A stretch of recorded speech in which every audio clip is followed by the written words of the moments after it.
love lives here.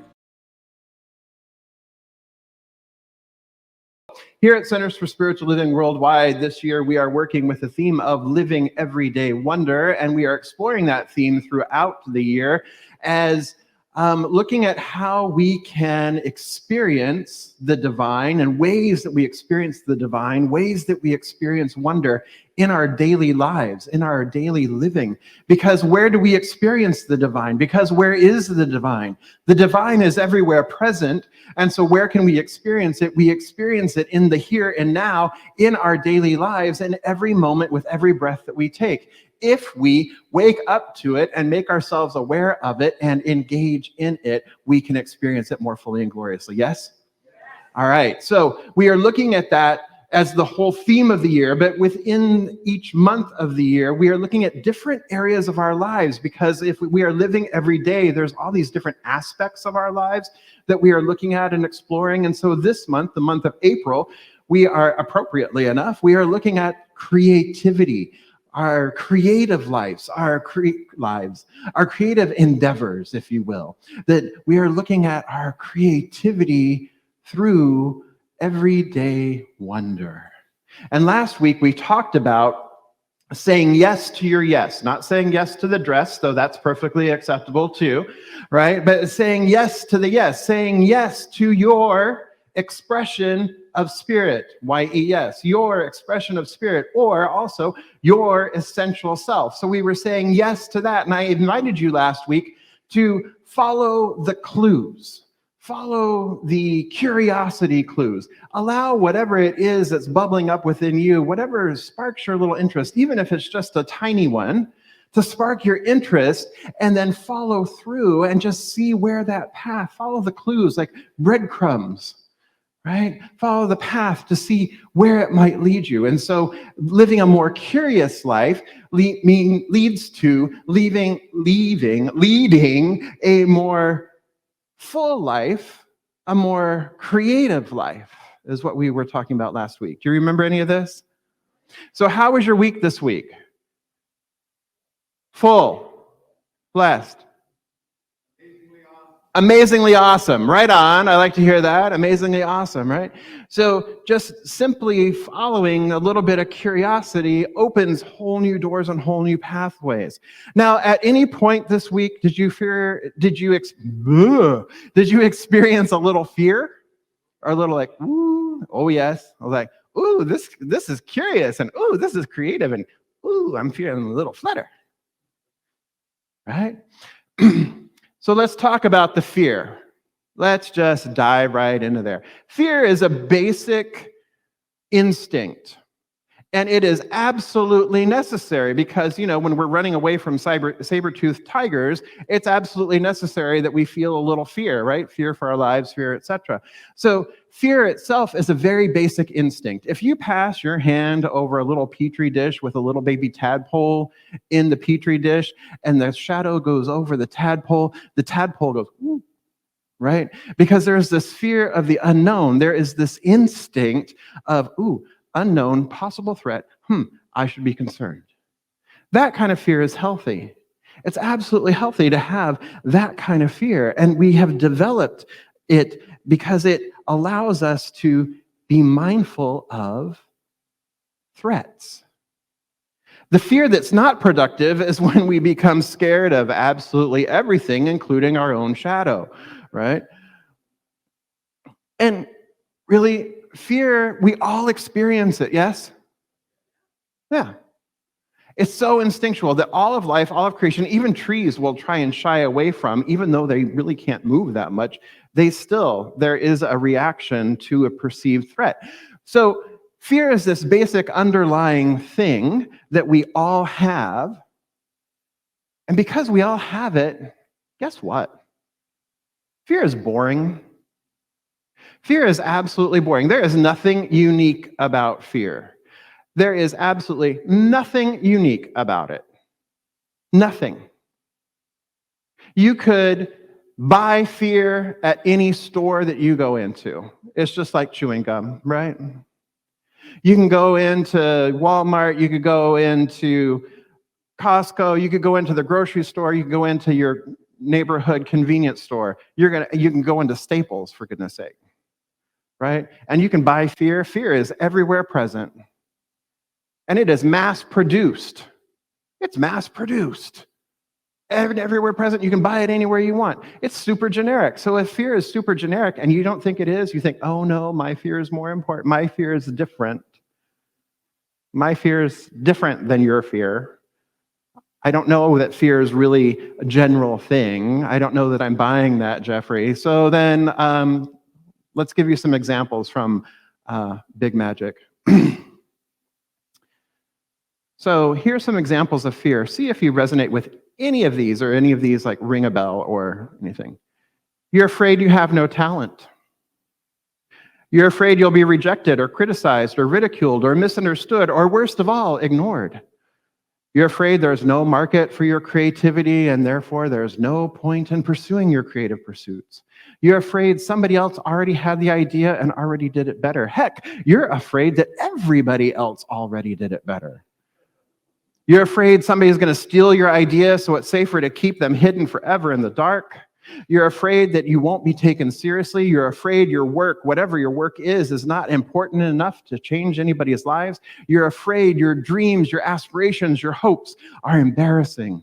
You're afraid that someday you're going to look back on your creative endeavors of your life and you're going to look back and say, oh, that was a waste of time. That was a waste of effort. That was a waste of money. You're afraid that you don't have the right kind of discipline or the right kind of talent. You're afraid that you don't have the right kind of workspace or financial freedom or enough hours or empty hours in which to focus on invention and exploration. You're afraid you don't have the right kind of training or degree. You're afraid of being exposed as a hack or a fool or a dilettante or a narcissist. You're afraid of upsetting your family with what you may reveal. You're afraid of what your peers and coworkers will say if you express your personal truth out loud. You're afraid of unleashing your innermost demons, and you really don't want to encounter your innermost demons. You're afraid your best work is behind you. You're afraid you never had any best work to begin with. You're afraid you neglected your creativity for so long that you will never, ever get it back. You're afraid that you're too old to start. You're afraid you're too young to start. You're afraid because something went well in the past in your life, and so obviously nothing could ever go well now or in the future. Or you're afraid that because nothing has ever gone well, why bother even trying? You're afraid of being a one-hit wonder. You're afraid of being a no-hit wonder, and the list goes on and on and on and on and on and on and on.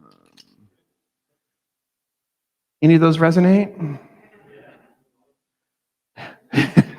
Fear of not enough, fear of not having enough. I mean, you can just keep going. The list keeps going.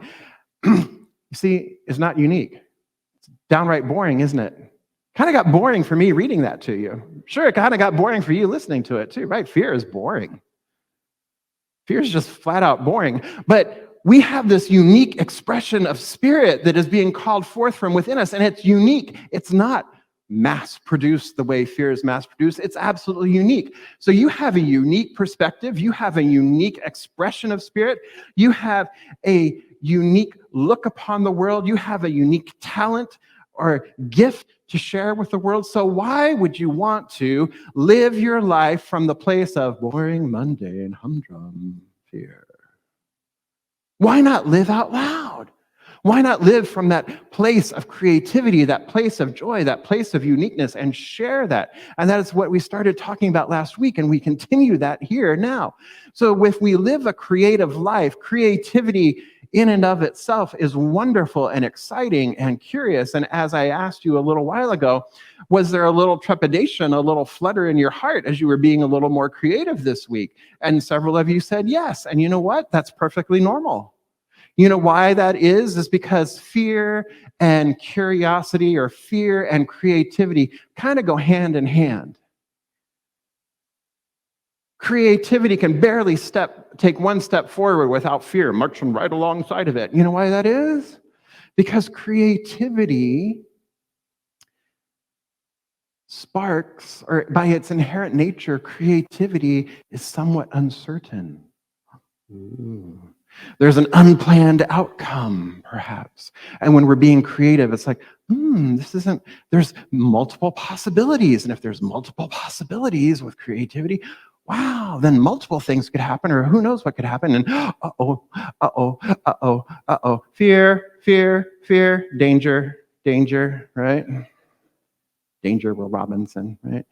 It's like all of a sudden there's like, then the fear gets triggered, and the fear is like, because the fear doesn't like uncertainty. The fear does not care for vulnerability. The fear wants to keep everybody safe, everybody in their right and perfect place, and, give me my 6 feet of space around me, and we'll be present here, and let me stay here in this. The problem is that when we get stuck in fear, when we allow fear to run our lives rather than spirit or rather than creativity, when we let fear run our lives, fear then shuts down our creativity, because fear and creativity share many of the same organs. When you think about it, when you get excited with curiosity and creativity, what happens? Your heart might start beating a little bit faster. Your breathing changes. There's more energy flowing in your body. What happens when you experience fear? Your heart starts beating a little bit faster. Your breathing changes. There might be a little bit more energy in your body. This is why thrill rides like at Knott's Berry Farm or Magic Mountain are super exciting, right? Because there's that, woo, there's the thrill of it that's somewhat scary and at the same time really exhilarating. And so when we try to cancel our fear, or when we try to control our fear, or when we try to kill our fear, frequently what we then do is we stifle our creativity. We stifle and kill our own creativity, because it's the same feelings that we're then shutting off. And so all of a sudden we find ourselves experiencing these boring little humdrum, mundane lives run by fear.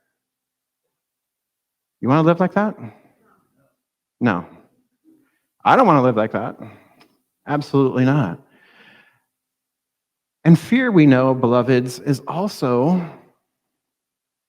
related to faith, isn't it?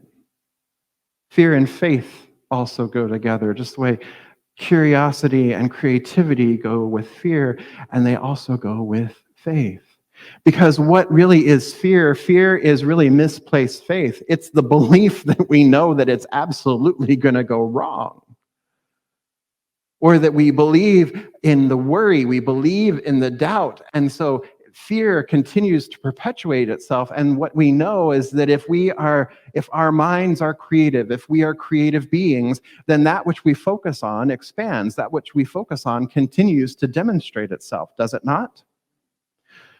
So we have the opportunity to shift our perspective and to shift from fear to faith, to shift from fear to creativity. Now, we don't necessarily want to get rid of the fear, because as we mentioned, fear can be very helpful. So what we need to do when we're working this creative life, when we're living a more creative life, what we need to do, the opportunity there is to learn to cooperate with it. Learn to navigate it, learn to experience it in a different way, develop a different relationship with it. Because when we're not fighting fear, fear stops fighting. When we relax, fear relaxes. As Ernest Holmes says, what we resist persists. So if we continue to resist the fear, it continues to persist. And if we relax and take a breath, it's like, okay, let me establish a different relationship with fear. Let me establish a different relationship and see where that leads. Elizabeth Gilbert, in the book Big Magic, shares with us in the book there that of how she experiences fear and how she deals with it. She pretends she's going on a road trip. She and creativity are going on a road trip. She's in the driver's seat. Creativity is in the passenger seat. Fear is in the back seat. Because fear is going to come along anyway. So fear is going to be present anyway. But here's the deal. Only she and creativity get to make any of the decisions. Fear can voice itself. Fear can be present there. But fear doesn't get to make any decisions. It doesn't get to turn the knob on the radio. Doesn't get to choose the temperature control. And certainly doesn't get to drive. right? It could just be the back seat. Okay, we heard your concern, right? But it's the decision is happening in the front seat with her when her focus and creativity and its inspiration and then moving forward that way. Isn't that a much better way of dealing with fear? Okay, yeah, I can see that. Gotcha.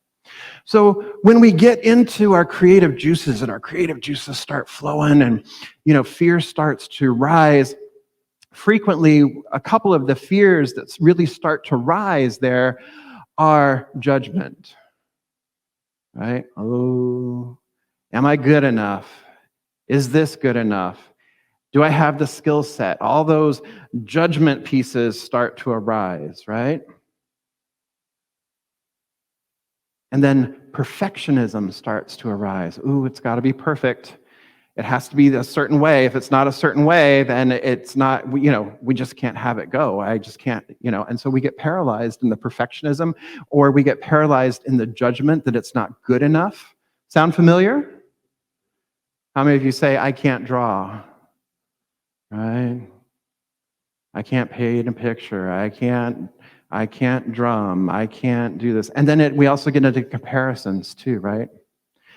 Well, I can drum a little bit, but I can't drum like Manny, so why would I ever bother to drum? Right? I can paint and draw a little bit, but I can't paint and draw the way Ray does, so why even bother to start? Good grief. And then he drums too. And then he's a graphic artist.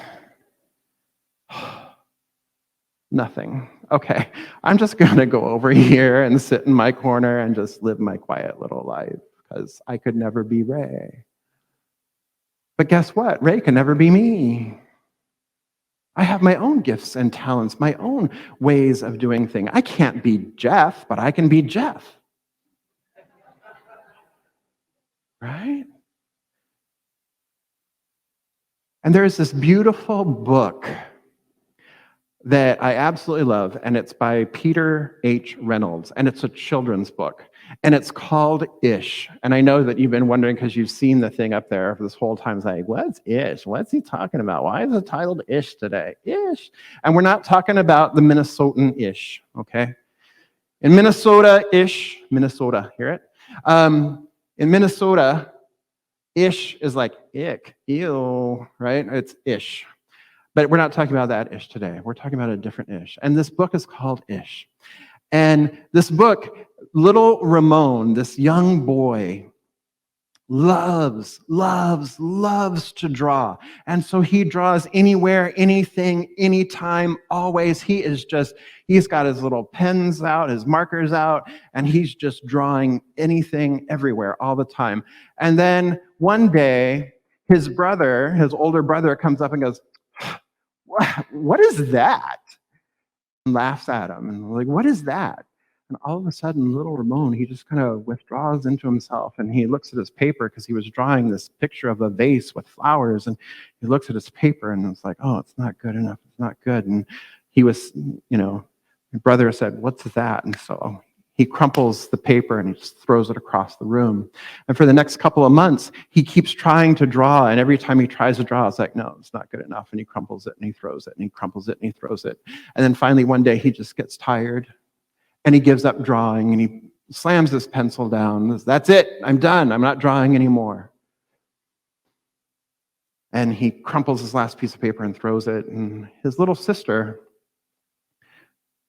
grabs the piece of paper. She asks him, what's going on? He's like, I'm done drawing. And she's like, really? And she grabs the piece of paper and she runs to her room. And he's like, it's no good. And he chases after her, goes up to the room, and she opens the door. And there on her walls are all of his crumpled pieces of paper. And she goes, this one here, this one's my favorite. That's the one with the vase. This one here, this one's my favorite. It's like, yeah, it was supposed to be a vase and flowers. And she goes, well, it's vase-ish. And this one is pizza-ish. And then all of a sudden something lights up in him. And this one's flower-ish, and this one's blue-ish, and this one is this-ish, and that-ish, and all of a sudden it just starts. And then he realizes that, wow, not only can he ish with art, but he can ish with words. And so he can ish and create it. Well, it's a poem-ish, it's a song-ish, and it's his own unique expression. And he's finding his expression and his love of it again. And so it's an ish. Everything becomes an ish because it doesn't have to be perfect, because it already is perfect. He's not doing it for a performance. He's not performing for somebody else, because when we do a performance, when we are performing for somebody else, or when we're performing, it is always for somebody else. If I'm performing, I'm doing it for you, and you may receive it, you may judge it, you may think whatever you want to think about it if I'm performing. And then if you give me feedback, I might go, ooh, yay, it landed, it was perfect, it was beautiful. And be like, oh God, I missed the mark. And just that one person, that one critique, that's enough, right? Doesn't matter that everybody else said good things. That one person, that gets there, right? Just like Ramon's brother. But when we are in our full expression of self, when we are expressing, when we are in full expression of self, that expression is for yourself. That expression is of yourself. And so when we are expressing rather than performing, you have what happened here a little while ago. They were not performing that last song. And I think you can tell the difference. That was an expression of spirit through and as Jeff and through and as the band. They weren't performing. That was an expression of spirit. That is an expression of gift. That is expression of love. That is expression of life. It's an expression from within. And so it doesn't matter whether you all enjoyed it or not. I know that right where they are within them, it doesn't matter, because Spirit sang through them. Spirit made music through them. They simply got out of the way and allowed Spirit to express. So what you think of them? None of their business, none of mine either. And you hear that phrase a lot. What you think of me is none of my business. Because it's true. If I'm expressing, then I'm being my full, whole self. Then I am expressing myself with a capital S. I'm expressing love with a capital S. I'm expressing light. I'm expressing that unique, individualized expression of life and love itself. When I'm expressing that, when you are expressing that, nothing else matters. Fear falls away. There is no fear when you are expressing the divine, when you are expressing your gift. There's nothing to worry about. There is no fear. And that, beloveds, is faith. Because what are they trusting? What am I trusting? What are you trusting? You're trusting Spirit within you.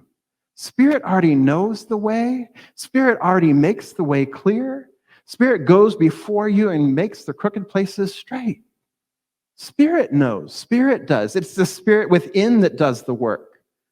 Not this. Not you. It's the Spirit within.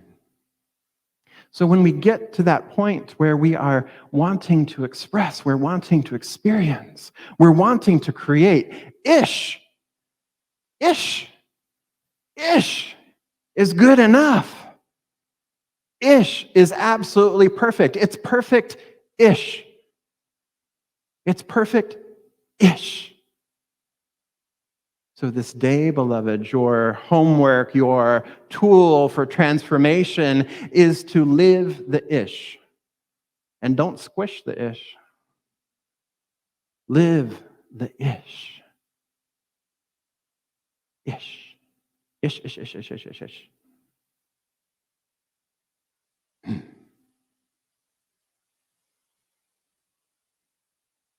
When we live the ish, we let Spirit run our lives. We let go, we surrender, we allow. And we allow for the creative spirit within, that creative expression within, to live more fully, more freely. And when we live more fully, more freely, we live our more authentic selves. We live our more vulnerable selves. We live our more creative selves. And we live bravely, because it doesn't mean that there's not some scary things.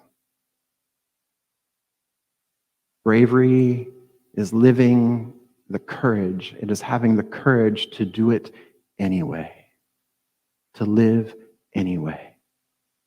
If you already know you're whole, perfect, and complete, the Spirit as you is whole, perfect, and complete, then it doesn't matter what anybody else thinks. So ish. Ish, ish, ish, ish, ish, ish. You gonna ish? I'm gonna ish. Let's hear it. I'm gonna ish. I ish perfectly.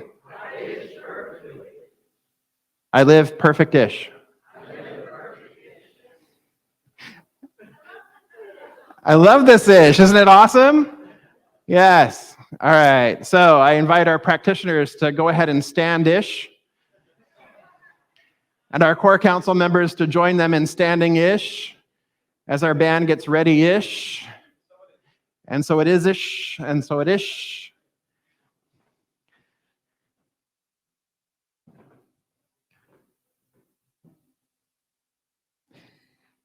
Guess there's balancing going on here. This is cool. Balancing ish. All right, so let's just come together in consciousness. I recognize here and now that there is just this one life that is expressing itself fully, wholly, and completely, and absolutely perfectly, just as it is. It brought forth all of life and all of creation. It is love intelligence. It is the one word, love. It is the one idea, love, that brought forth all of life, all of creation. And so I know that this one is love itself. I know that this one is manifest in through it as its beloved creation, which is also love. And so I know that I am here to be the power and the presence of love made manifest. And I know that I show up uniquely as I am to be the fullest expression of spirit, of love, of life itself. And as I know that this is true of me, I know that this is true of all of life, of all of creation, of everyone gathered here this day, that each one is a divine emanation, impartation, manifestation, and expression of this one life. Each one is a unique, with unique perspectives, unique experiences, unique aspirations, unique dreams. And I know that these unique ideas express themselves and birth themselves through and as these beloveds gathered here this day. They birth themselves through consciousness, through the sacred yes, to their highest, greatest, unique expressions of spirit, individualized as each one. And in this collective yes, I recognize that love moves forth from this place, moves forth from this room, moves forth from this time and this space, and it encompasses the globe, and it spreads out into the universe, that where love is present, peace is also present. Where love is present, life is present. Where love is present, abundance is present. Where love is present, joy, harmony, bliss are present. And I recognize that they are present everywhere, now, always, and forevermore. And so I easily and effortlessly give thanks for this expression of life, this expression of love, for our greatest ishness, recognizing that spirit is perfect and we are the perfect emanation of spirit itself. And so the way we express spirit is absolutely perfect to each one of us. There is no judgment. There is no shame. There is no blame. There is no comparison. There is no A and B. There just is the totality, the one unity expressing itself in multiplicity, beautifully and perfectly, just as each one is. And so we say yes, not just yes-ish, but we say yes to life. We say yes to the perfection. We say yes to the love. And I release this word, letting it be, and so it is.